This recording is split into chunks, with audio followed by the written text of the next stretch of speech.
Hey everyone, welcome back to my vlog channel. So today I'm gonna do a little chit chat vlog, and I haven't done one since I moved to LA. I know, oh, I'm sorry. But when I do these chit chat vlogs, I do them when I feel convicted to do them and when I feel like I have something that I very passionately want to talk about.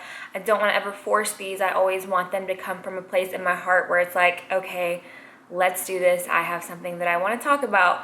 So today is going to be my first one in LA, and I am just so excited to sit down and do this video. I actually tweeted about it last night because I just had this feeling in my heart last night. I was like, tomorrow's the day, next chit chat vlog, and I was just so excited. Today I wanted to do a little bit of a life update, as well as kind of finding yourself and finding your happiness. And I just hope that I can give you guys so much inspiration and motivation in this video to just kill it this week. And I hope that if you're going through a really hard time, that today this video will be able to give you a little bit of motivation. So if you follow my Snapchat, my social media, my main beauty channel, you know that a couple months ago I moved to Los Angeles from Tennessee. I had grown up in Tennessee. That's pretty much all that I have ever known. You know, it's the only place I'd lived besides Virginia, which is where I was born, but I was a baby, so I don't remember it.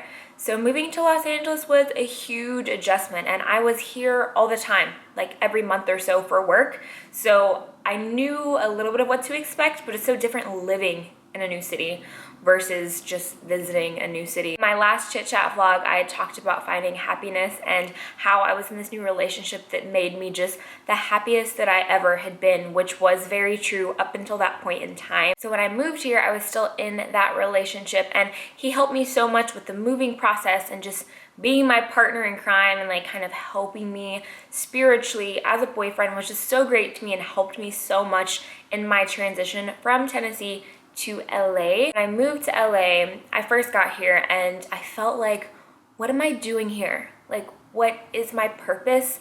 And the first couple weeks were very, very hard. It's new surroundings, it's a new city. I kid you not, you guys, the first day I was in LA by myself, I woke up that morning and I was like, what do I do? And driving in LA is scary.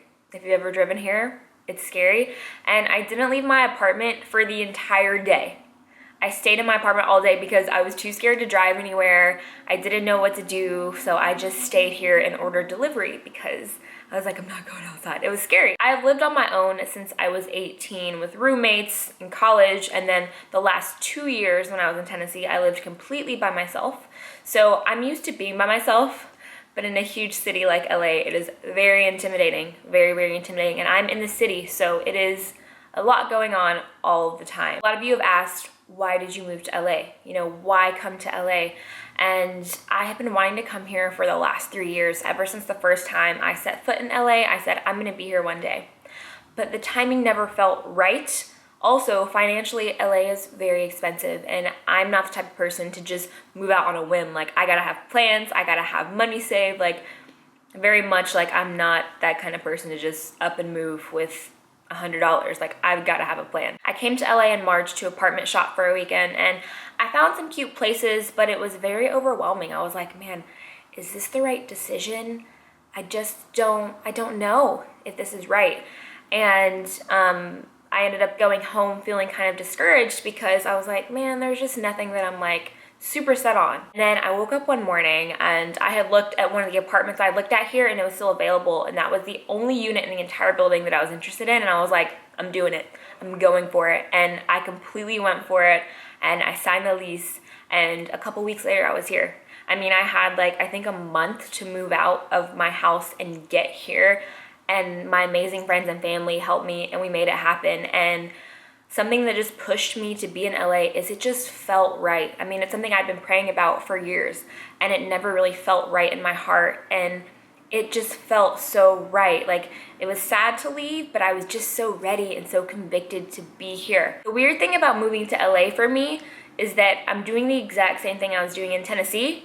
I'm just in LA in a different apartment. So moving here, not knowing anyone, not having my friends, not having my family, all I have is my little Molly girl. It was weird because I'm like, okay, I'm just gonna do what I normally do. I'm just here. And for me in Tennessee, I would do a lot of things on my own. I'm very independent. I could go eat by myself, to the gym, all these things. But now I'm in a place where I don't know what gyms are here, what food places are here. I don't have friends to just be like, hey, let's go to the movies.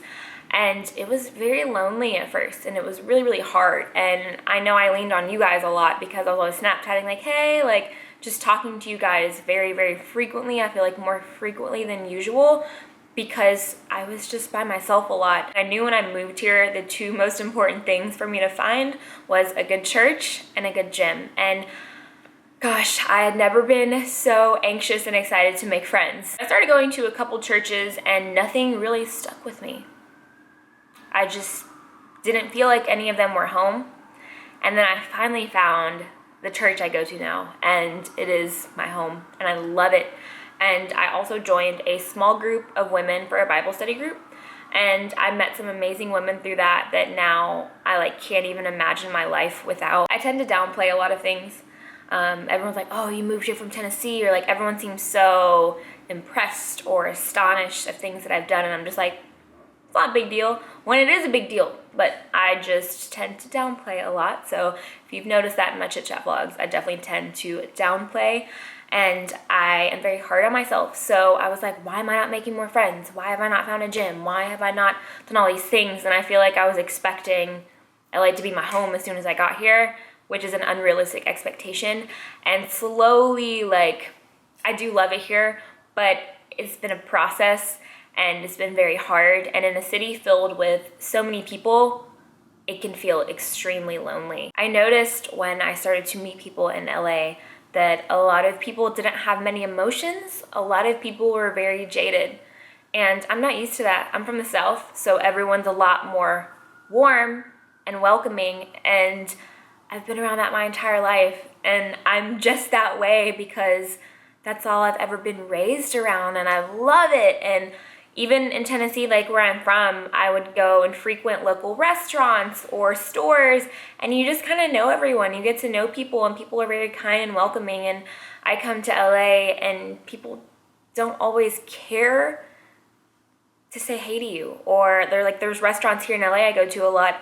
They always act like they don't know me every single time I go in there, when I'm in there all the time. Like, they see my face all the time, and they don't care to be like, hey, we see you in here a lot. What's your name? Or like, hey, good to see you again.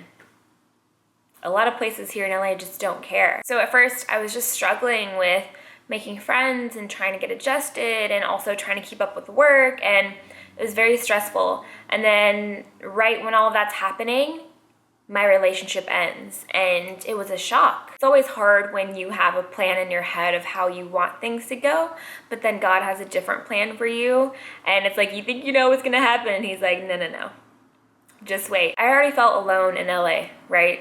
And in that moment where that relationship had ended, it was like a whole new level of feeling alone, and that was a huge moment of surrender for me in my faith.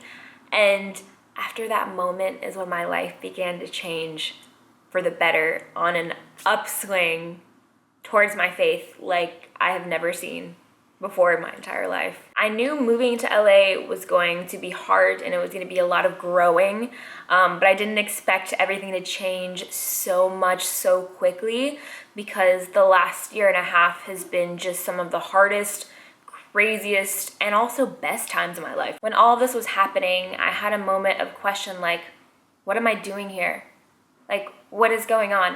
Why am I here? Like, just asking God, like, why am I here? What am I doing here? What is my purpose besides the obvious of why I want to be here for work? But why am I here? Like, guide me. What am I doing? And in that moment of surrender, things started to unfold and happen to where I now start to realize, like, why I'm here. I mean, this has been between people that I've met in LA, things that have happened since I've been here, just so many things. And like, this is the first time in my entire life that I feel like I'm really starting to live my life. And I feel like my journey is really beginning, between my faith, my family, my friends, my career. If you look back on your life a year ago, think of what you were doing a year ago. Think of how much has changed in a year. And if you're going through a really hard time, think about how much is going to change in the next year. And when I was going through some of the darkest times of my life, I would think, all right, Amanda, what's going to happen a year from now? Like, let's just focus on the now and the future. What can I do today to have a better tomorrow? There's so much that has changed in my heart and in my life the last year, but even really the last 3 months. There are so many things that I used to be okay with that I'm not anymore. Things that I used to like that I don't anymore. And things that never even crossed my radar, that were things that probably aren't healthy for you mentally and physically, that you turn away from. A good question to ask yourself is, who or what is defining you?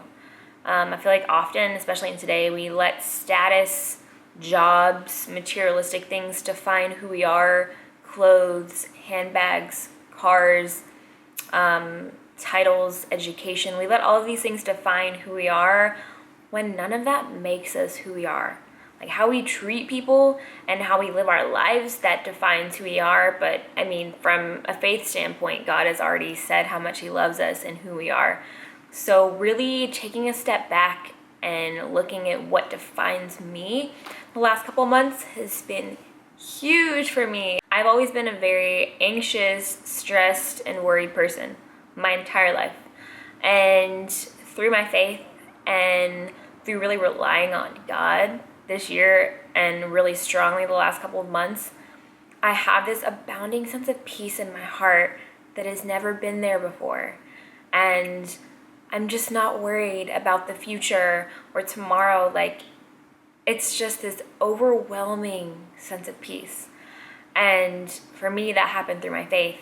And it's just like, I wish I could explain it, but I have chill bumps right now. It's very inexplainable. It's something that you have to encounter for yourself. So I can't give you an answer or a formula or a way to get it, but I want you to know that it's real and that happiness is real. I am just so excited and expectant of what God has for me next year.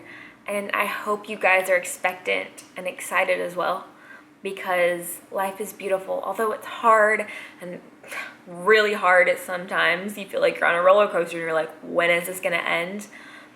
There is so much good. I just hope that I can use my platform to motivate and inspire you guys through makeup, through beauty, but also through inner beauty.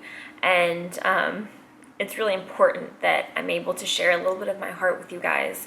And I want you guys to know that I'm always thinking of you and that I'm praying for you, and that no matter what storms you're going through, you will come out and the rain stops at some point and the sun comes through. And I know it sounds super cheesy, but it's super true. And we all are going through hard times. So I don't want you to ever feel like you're alone. And I know when you guys watch my Snapchats, I was talking to Jacqueline about this at her birthday party. She was like, "You're always so happy." And I'm like, how is she always so happy? And like, I'm not always happy. That's not real. We're not always happy. But I want my space to be a source of positivity and influence and happiness. I want my channels and my social media to be a place you can escape for a little while, and a place that is safe, that you can come to and have a good time. And, you know, I go through a lot like anyone else. I cry, I get upset, I get angry. I go through all these things. It's normal. But I hope you guys leave watching my videos and you feel a little bit better, a little bit more cheerful, and just a little bit more encouraged. We can all use a little bit of encouragement in our life. We're here to lift each other up. And I've noticed on social media lately that there is so much dragging and pulling people down. Like, who can bash who to get more views and all these things. And it's like, where did the positivity go? And you will never see me doing that on my channel, because it is ugly and you will not see me doing that. It is hurtful, and I would never want anyone to do that to me. And it's not gonna happen on my space. We live in such a broken world, and our world needs so much love and prayer. And it really makes me sad when I see people feeding the hate and feeding the drama. It just is disgusting, and it makes me very sad. So you won't see me do that on my channel, because I want to spread the love and the encouragement and the support and the positivity, because our world needs a lot of it. And you know, when I do these videos, I am in no way, shape, or form saying that I'm perfect, saying that I'm better than anyone. Absolutely not. I'm imperfect. I make mistakes daily. We all come from a broken past. We can hide it, but we all have struggled and been through things in our lives that we wish we could maybe take back or do differently, or we've made mistakes. We've all made mistakes. So I never want you guys to feel that way when you watch my videos. The purpose of these videos is for me to use my pain as a platform, and I started doing these vlogs when I was at a very low, sad point in my life, and there will be lots of other sad points in my life. It's just the way life is, but I really hope that you get anything out of this video, even if something small. I hope that it can turn your day around. I want you guys to know that you are so worthy, and that you are so unique, and that you are so loved, and that even though sometimes it doesn't feel like it, you are, and you are just so special. And I know it sounds cheesy, but it's so true. And even if you don't feel like that today, and if no one's told you that you're beautiful or awesome, hear it from me that you are, and that everyone has their own kind of beauty and their own worth. And then even if you feel like you're not good for anything, you are. You absolutely are. Maybe you just haven't tapped into it yet, but you have a gift that is just waiting to be unleashed, even if you haven't discovered it yet. I know that sometimes it feels like life is going in a direction that we didn't expect, or a direction that we don't want it to, but please just keep fighting. Fight every day. Never quit fighting, because there's so much good that's going to be coming your way. You just have to hold on. I challenge you today to go do something nice for yourself. Go. Right now. Go today. Do something. Don't say I'll do it tomorrow. Like, do it today. And if you want to Snapchat it to me, or tweet it, or tag me on Instagram, I would love to see it. I just want you guys to know that I'll be thinking of you. And if you have any kind of prayer requests, please leave them down in the comments. Feel free. And you know, even if you read other people's requests, feel free to comment and pray for each other. Spread the love, spread the positivity. We're all in this together, right? So I love you guys. I'll be thinking of you, and I'll see you in my next video.